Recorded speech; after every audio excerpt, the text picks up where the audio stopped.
Good morning, student. It's your SST class. Student, in our earlier video, we were discussing about the different types of crops and condition for the growth. Now, we will discuss about the agriculture development.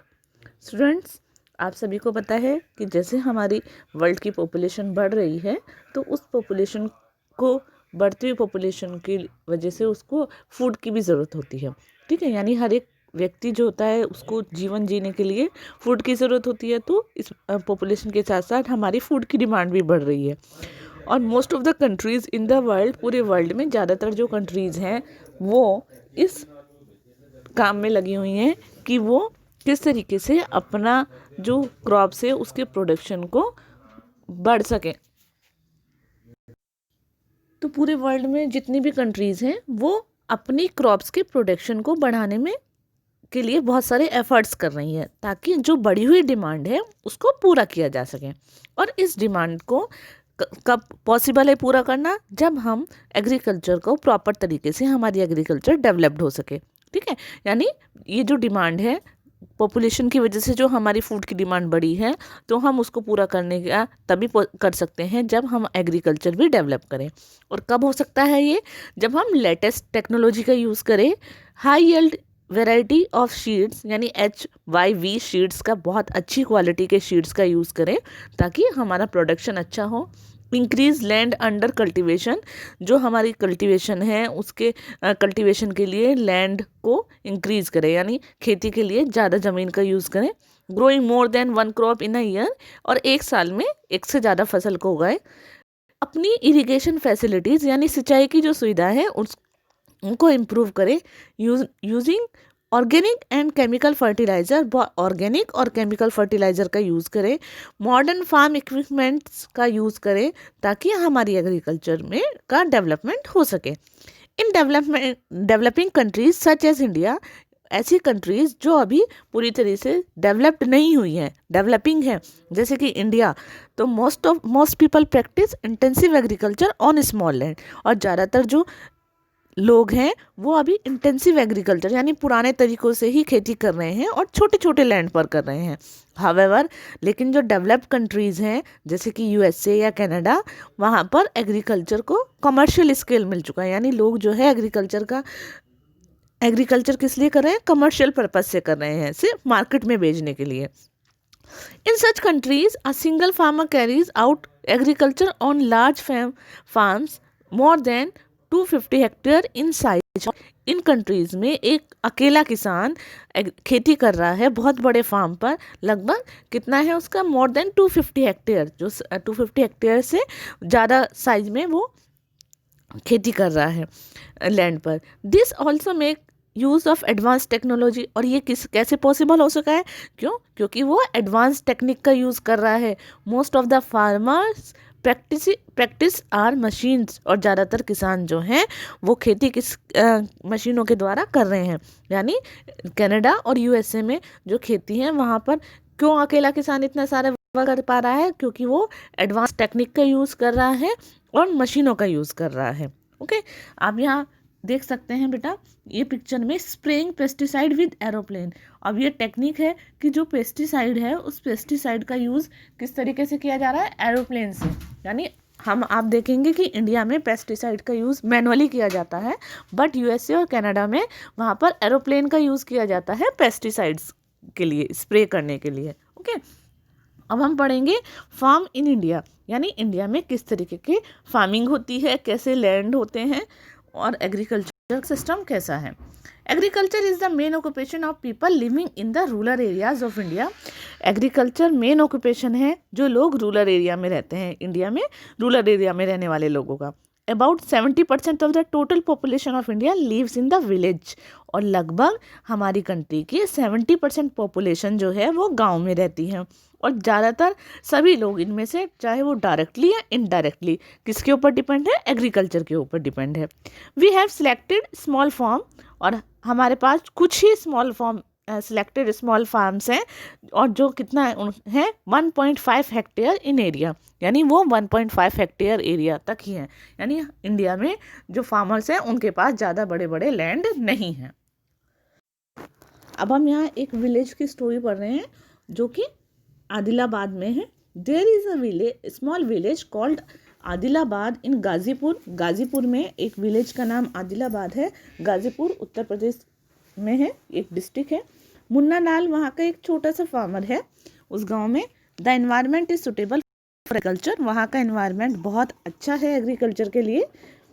The farm is very close to village where the farmer lives with his family, और वहाँ पर जो farms हैं वो village के पास ही हैं, यानी खेत जो हैं वो गांव के पास ही हैं, और किसान के लिए बहुत अच्छा है वहाँ पर अपनी फैमिली के साथ रहना, यानी वो गांव में रहते रहते खेती भी कर सकते हैं। He purchase high yield varieties of seed from the market very alternative year, every alternates year, यानी वो हर साल अल्टरनेट ईयर में अपनी HYV शीड्स जो होती हैं उनको परचेज़ करता है मार्केट से। और उसकी लैंड बहुत ज़्यादा फर्टाइल है, बहुत ज़्यादा उपजाऊ है। And he grows at least 2 crops in a year, और वो साल में लगभग 2 क्रॉप्स को उगाता है। Which are normally wheat, rice and pulses, और वो कौन सी होती है, यानी एक तो वो गेहूँ उगाता है और गेहूँ के साथ वो दूसरी फसल में राइस और पल्सेस भी उगाता है। Munna Lal is not well educated, Munna Lal जो है वो ज़्यादा पढ़ा लिखा नहीं है। Hence he takes advice of his friend and elders as well as government agriculture officer regarding farming practice, और इसके लिए वो हेल्प लेता है अपने फ्रेंड्स की, उनसे एडवाइस लेता है, या अपने से जो बड़े होते हैं उनसे एडवाइस लेता है। या बेटा हमने अभी सिविक्स में भी पढ़ा था कि वहाँ पर गवर्नमेंट ने एग्रीकल्चर ऑफिसर्स को विलेज में भेजती है ताकि वो जो फार्मर्स होते हैं उनको एडवाइस कर सके। तो वो उन एग्रीकल्चर ऑफिसर से एडवाइस लेता है अपनी एग्रीकल्चर को आगे बढ़ाने के लिए, अपनी फार्मिंग प्रैक्टिस के लिए।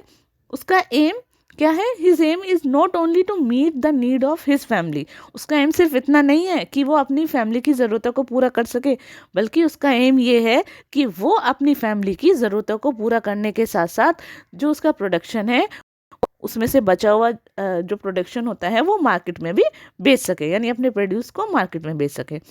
ही टेक्स अ ट्रैक्टर और rent for plugging his field, और वो एक ट्रैक्टर भी रेंट पर लेता है अपनी फील्ड को जोतने के लिए। Though some of his friends still are traditionally method of using bullock और प्लगिंग, लेकिन उसके कुछ जो फ्रेंड है वो अभी भी ट्रेडिशनल पुराने मेथड से ही अपने खेतों की जुताई करते हैं बैल के द्वारा, हल से। ठीक है। There is tubewell in the nearby field, और उसकी फील्ड के यानी उसके खेतों के पास एक ट्यूबवेल भी है। Which he takes on rent to irrigate his field, और जिसको वो रेंट पर लेता है अपनी फील्ड की सिंचाई के लिए, यानी वो ट्यूबवेल से रेंट पर पानी चलाता है खेतों की सिंचाई के लिए। Munna Lal also has 2 buffaloes and few hens, और मुन्ना लाल के पास 2 बफेलो भी हैं और कुछ मुर्गियाँ भी हैं। He sells milk in the cooperative store locate in near by town, और वो उन बफेलोज का जो मिल्क होता है वो कोऑपरेटिव स्टोर्स में भी उसको सेल कर देता है, वहाँ पर बेच देता है, जो कि उसके नज़दीकी शहर में है। ठीक है। Munna Lal is a member of the cooperative society, Munna Lal cooperative society का मेंबर है। Which also advise him on the type of fodder for his animals, और जो कोऑपरेटिव सोसाइटी है वहाँ पर उसको एडवाइस किया जाता है कि किस तरीके का चारा वो अपने एनिमल्स को दे। Safety measures to protect the health और of life stock and artificial insemination, यानी वो किस तरीके के सेफ्टी प्रोटेक्ट्स का अपने जानवरों को बचाने के लिए किस तरीके की उनकी हेल्थ को उनकी हेल्थ सही रख सके, आर्टिफिशियल इंसेमिनेशन का बारे में उसको बताया जाता है। All the member of the family helps him to various farm activities, और उसकी फैमिली के जितने भी मेंबर हैं वो अलग अलग की फार्म एक्टिविटीज़ में लगे हुए हैं।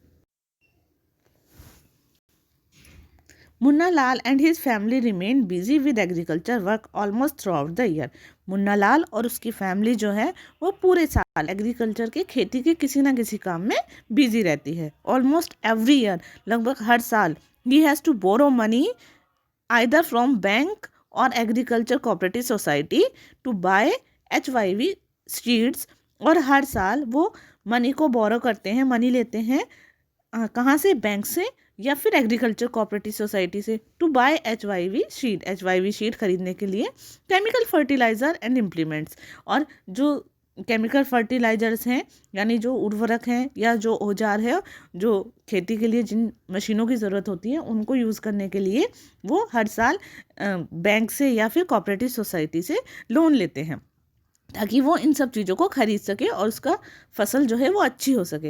ही sell his produce to government agency, और वो अपने जितना भी उसका उत्पादन होता है उसको गवर्नमेंट एजेंसी में सेल कर देता है, और in the Mandi located near by town, और या फिर किसी मंडी में जो उसके टाउन में है, नज़दीकी मतलब उसके शहर के पास ही है, शहर में है, नज़दीक वाले शहर में जो भी मंडी होती है उसमें वो उसको सेल कर देता है। Since majority of the farmer lack storage facility, क्योंकि ज़्यादातर फार्मर के पास स्टोरेज फैसिलिटी नहीं होती, तो इसलिए वो अपना they are forced to sell the produce even when market is not favorable to them, इसलिए वो मजबूर है कि अपने प्रोड्यूस को, अपने उत्पादन को मार्केट में बेचने के लिए, चाहे वो उनके लिए सही भी ना हो, ठीक है, क्योंकि वो उनको स्टोर नहीं करके रख सकते। इतना सारा प्रोडक्शन जो होता है वो प्रोडक्शन अपने घर में तो स्टोर नहीं कर सकते, तो इसलिए वो मजबूर होते हैं मार्केट में उसको बेचने के लिए। इन रिसेंट ईयर, बट अभी कुछ सालों में government has taken some step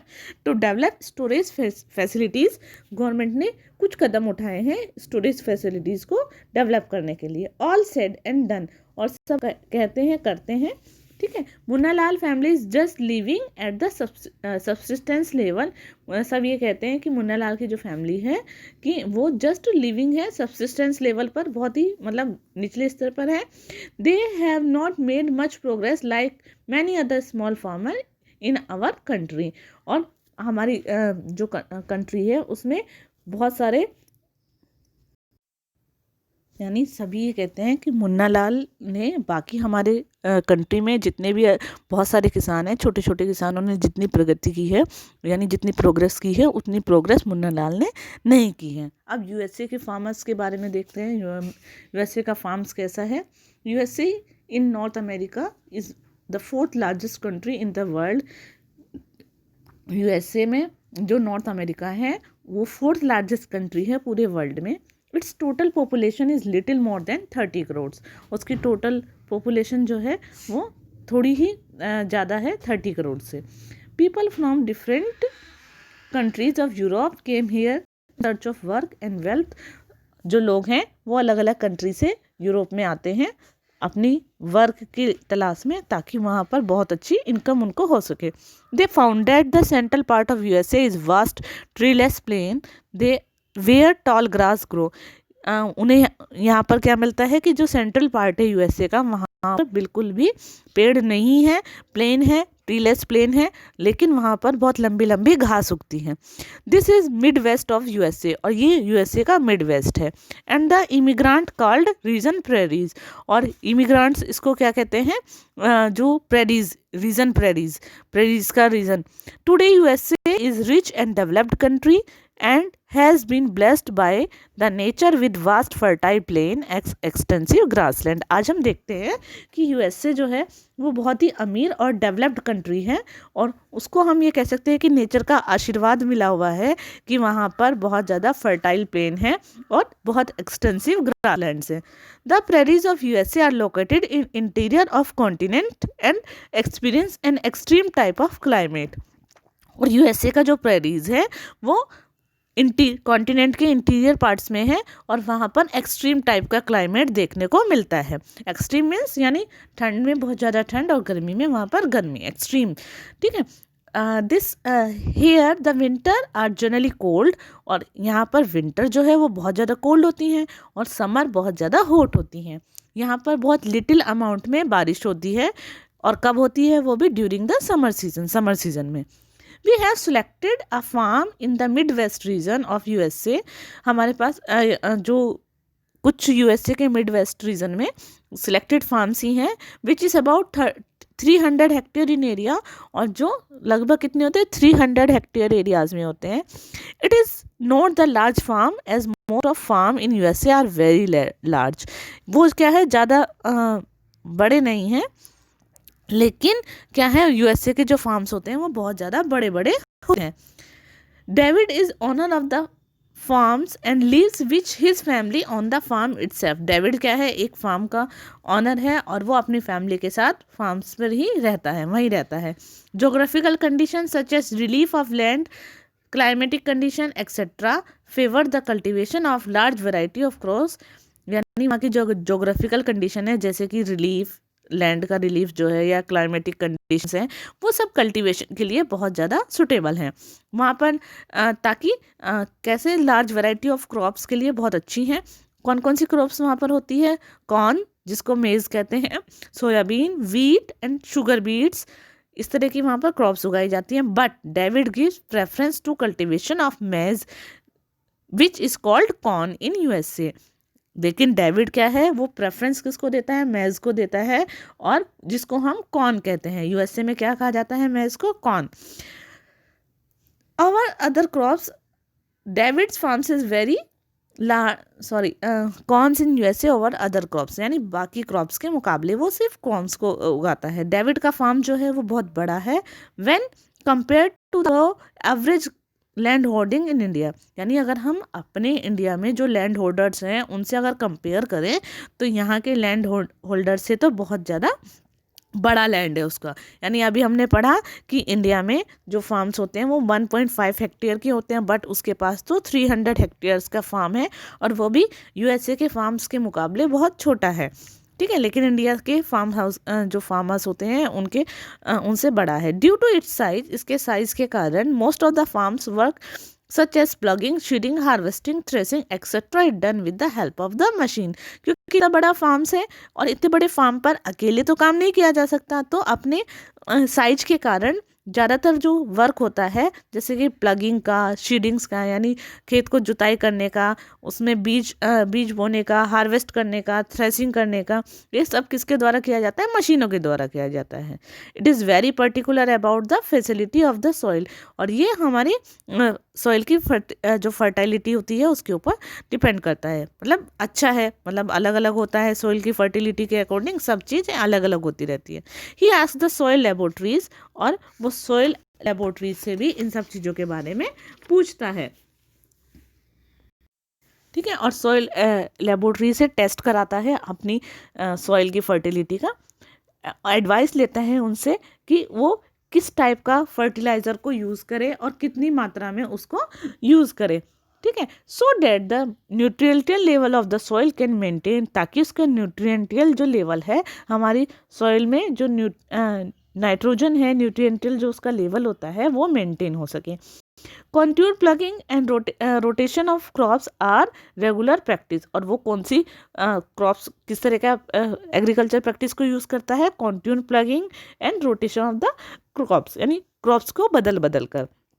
David and और has purchase variety of machines to do the farm work, और डेविड जो है वो बहुत सारी अलग अलग वेराइटी की मशीन्स को भी परचेज करता है, जैसे कि जिससे वो अपना फार्म का वर्क कर सके। अब उसने कौन कौन सी मशीन को यूज़ किया है? जैसे ट्रैक्टर, सीड ड्रिल, यानी बीज को बोने की, लेवल करने के लिए कंबाइंड हार्वेस्टर्स, यानी जिससे एक साथ फसल की, क्रॉप्स की हार्वेस्ट किया जा सके, और thresher.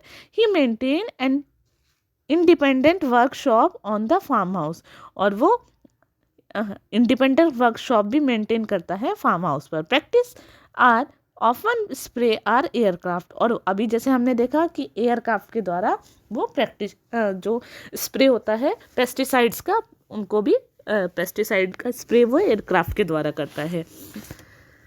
There are dependent sheds of machines, और उसके इंडिपेंडेंट मशीन्स के शेड्स हैं, लाइव स्टॉक, फोडर एक्सेट्रा, ये सब चीज़ें उसके पास इंडिपेंडेंट है। And the yield are acre is low, लेकिन उसका जो एक पर एकड़ का जो यील्ड है, यानी कितना उत्पादन होता है, वो लो है। बट पर वर्कर इज़ वेरी हाई, लेकिन उसका जो पर वर्कर है वो बहुत ज़्यादा है। The farmer earn enough money to maintain high standard of living, the farmer earn करता है इतना मनी कि वो अपना हाई स्टैंडर्ड लिविंग का हाई स्टैंडर्ड जो है वो अच्छे से मेंटेन करके रख सके। यानी हालांकि वो मशीनों का यूज़, उसके पास लाइव स्टॉक, फूडर, सब चीज़ें हैं, लेकिन फिर भी उसका यील्ड पर एकड़ जो है वो कम है, बट फिर भी वो अपनी को अच्छे से जी सकता है। यानी हमने देखा कि इंडिया में भी इतना सारा जैसे कि अभी हमने मुन्ना लाल की स्टोरी पढ़ी और डेविड की स्टोरी पढ़ी, तो दोनों में क्या डिफरेंस है कि यूएसए में इन सब मशीनों के द्वारा वर्क करके भी फिर भी वो अपना जो हाई स्टैंडर्ड का लिविंग ऑफ हाई स्टैंडर्ड्स को मेंटेन करके फार्मर रख सकते हैं। बट इंडिया में क्या है, हमने देखा मुन्ना लाल ने इतनी सारी नई नई टेक्नोलॉजीज़ का भी यूज़ करता है, बट फिर भी वो अपने किस पर सब्सटेंस जो लेवल है वहीं पर वो, यानी वो अच्छे से अपना लिविंग ऑफ स्टैंडर्ड नहीं उसको मेंटेन कर पाता है। Okay students, thank